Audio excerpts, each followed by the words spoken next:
সেনাপতি নিযুক্ত করলেন যায়েদ ইবনে হারেস রাদিয়াল্লাহু তাআলা। রাসূল সাল্লাল্লাহু আলাইহি ওয়াসাল্লামের পালক পুত্র বললেন, যায়েদ ওই যুদ্ধে তোমার নেতৃত্ব দিতে হবে। বললাম, ভাই ইয়া রাসূলুল্লাহ, আমি রাজি আছি, আমি নেতৃত্ব দিব। সাহাবীরা যদি যায়েদ ইবনে হারেস যদি শহীদ হয়ে যায়, তোমাদের মধ্যে জাফর ইবনে আব্দুল্লাহ ইবনে জাফর সে সেনাপতি হবে, দ্বিতীয় সেনাপতি। যখন সে যদি শহীদ হয়ে যায়, ৩ নম্বর সেনাপতি হবে আব্দুল্লাহ ইবনে রাওয়াহা রাদিয়াল্লাহু তাআলা। এবার যদি ৩ জন শহীদ হয়ে যায়, এই সাহাবীরা তোমাদের থেকে একজনকে নিযুক্ত করে, আমি নিযুক্ত করে তোমরা যুদ্ধের কাজ চালায় যাবে। বলেন সুবহানাল্লাহ। এখানে ছিল একজন ইহুদি মানুষ, এই বক্তব্যটা শুনছে একজন ইহুদি বেটা মনে মনে রাস্তায় যাচ্ছে আর মনে মনে হাসতেছে। এবার অন্যরা বলে, তুমি কেন হাসো?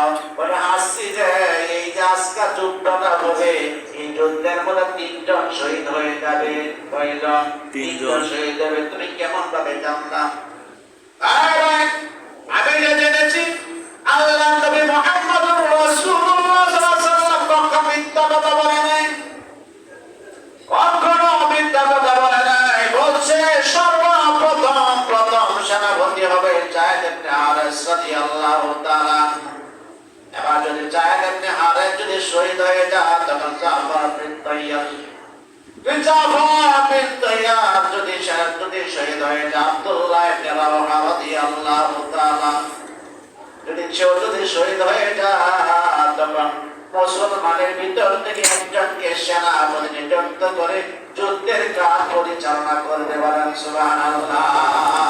আমার বিশ্বাস, যদি একজনের পর একজন, একজনের পর একজন, আরেকজনের পর আরেকজন রাসূল বলছে, আমার বিশ্বাস হয়েছে অবশ্যই ৩ জন আজকে শহীদ হয়ে যাবে।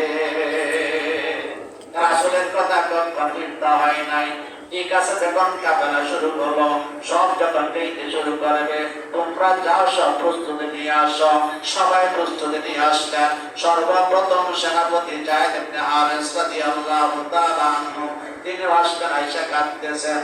যায়েদ ইবনে হারেস, তুমি কেন কান্না শুরু করলেন? কেন?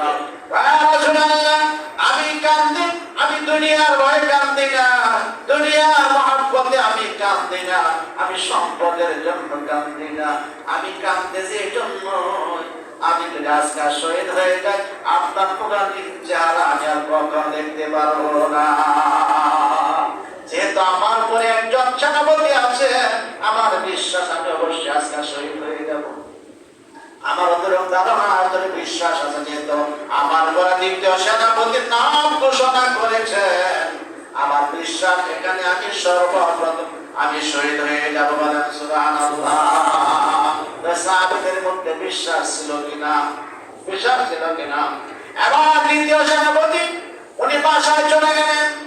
এবার বাসায় চলে যাওয়ার পর তার 2টা ছেলে সন্তান ছিল। এবার বিবিকে ডাকে, বিবি আমি যুদ্ধের মাঠে যাচ্ছি, যুদ্ধ থেকে আর ফিরে আসবো না।